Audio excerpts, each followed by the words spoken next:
Plus jamais je ne serai la même. J'ai entendu ta parole. Ma vie doit changer. Plus jamais je ne serai la même. J'ai entendu ta parole. Ma vie va changer. Shalom, j'espère que vous allez bien, que ce message vous trouve en bonne santé. Désolée, la luminosité n'est pas top, je ne suis pas à la maison, donc on fait avec les moyens de bord.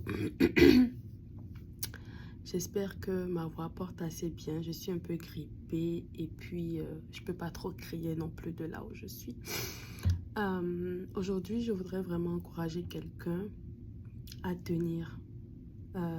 Si la prophétie attends-la, car elle s'accomplira certainement. Attends-la, encore une fois, comme je l'avais déjà dit, pas dans une attitude de lamentation. C'est vrai, on a pris 40 jours de jeûne, on a expérimenté la joie de la résurrection et tout ça.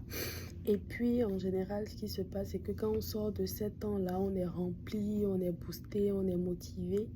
Et puis, quelques jours, ton quotidien te rappelle que le miracle n'a toujours pas eu lieu. C'est vrai, tu espères, mais c'est un peu comme si l'ennemi vient te dire, bon, voilà, maintenant, tu as pris tout ce temps-là au désert, tu t'es musclé, j'ai envie de dire, spirituellement. Mais où sont les effets, en fait? Voilà, ton quotidien te rattrape et tout.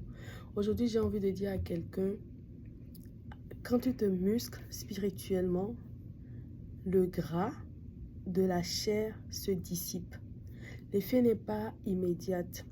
Quand tu entres dans un processus de perte de poids, c'est soit tu diminues les calories que tu absorbes, tu augmentes les calories que tu sors et tu perds du poids.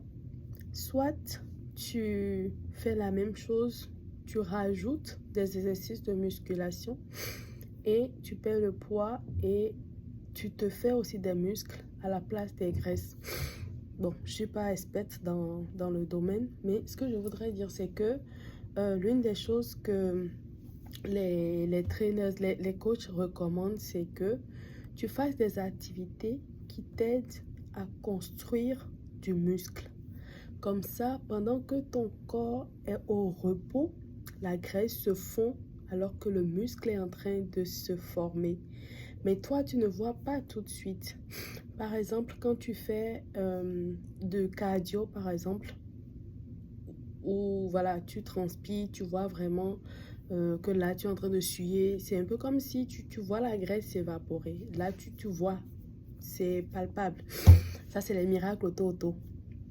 Mais quand tu veux aller plus en profondeur, c'est-à-dire que plus tu vas en profondeur, plus tu grandis dans ta relation avec Dieu, ce que tu builds, c'est-à-dire que ce que tu prends de 7 ans de cœur à cœur, ce n'est plus le miracle auto-auto, mais c'est ton caractère, c'est ta personne, c'est ton intimité avec Dieu que tu construis. C'est ton appel qui se peaufine. Donc, ça va beaucoup plus en profondeur. Et le reflet de ça, c'est un peu comme quand tu vas à la salle et que tu ne fais pas du cardio, mais que tu fais des exercices de muscu, tu soulèves du poids. Voilà, il y a des activités particulières qu'on te recommande pour ce processus-là spécifiquement, qui n'ont l'air de rien, mais en fait, ce que ça fait, c'est que quand ton corps est au repos, donc tu n'as pas forcément sué comme tu aurais sué si tu avais couru, mais quand ton corps est au repos, tranquille à la maison, tu sens les douleurs et tout, de « ah, j'ai mal à tel endroit, j'ai mal à tel endroit » et tout. C'est le mécanisme qui se met en mouvement. Et en fait, je peux assimiler les douleurs qu'on ressent à l'ennemi qui va venir te dire, bon, voilà, tu as fait tout ça là. Voilà, est-ce que tu as de quoi payer ta facture? Tu as fait tout ça là. Est-ce que tu es guéri de ci ou de ça? Telle personne pour qui tu priais, est-ce que sa situation a changé? Et ça te rappelle la douleur en fait. Donc, quand tu finis les exercices, tu ressens cette douleur. Right? Sauf que pendant que tu ressens cette douleur, le muscle est en train de se créer et la graisse est en train de se fondre. Donc, aujourd'hui, je viens encourager quelqu'un. Quand la Bible, moi, je crois vraiment à la parole qui dit que Dieu fait toutes choses belles en son temps. Que Dieu fait toutes choses belles en son temps. Accrochons-nous à cette parole. Ne regardons pas juste à la sueur qu'on voit chez la personne qui a couru pour dire que, bon, au moins lui, son sport marche, au moins il a transpiré, on a vu. Moi, maintenant, je suis rentrée, j'ai fait des exercices, j'ai mal partout, mais je ne vois pas le changement. Non. Ça peut paraître pas forcément évident, mais au fond, profondément, en deçà des tissus, il y a un grand changement qui s'opère. Donc vraiment, ne perdons pas la foi, restons accrochés, restons dans une attitude d'adoration, restons vraiment dans une attitude d'adoration, comme Anne, la mère de Samuel. Et il faut pas, c'est-à-dire que il faut pas rester focus sur ce que tu n'as pas.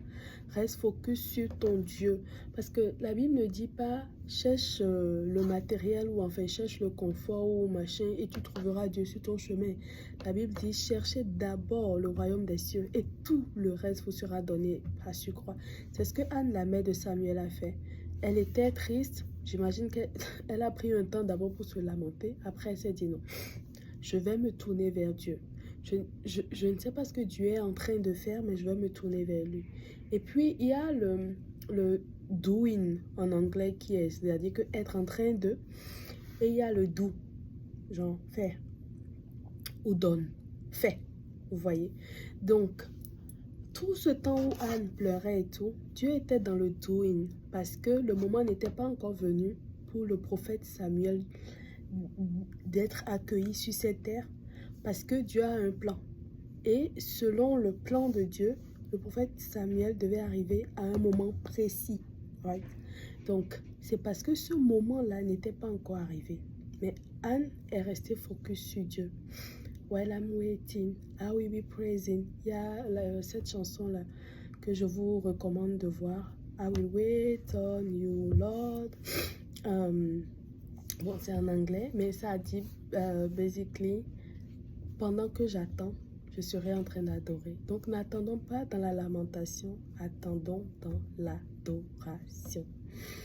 Que Dieu nous fasse du bien dans le nom de Jésus. Amen.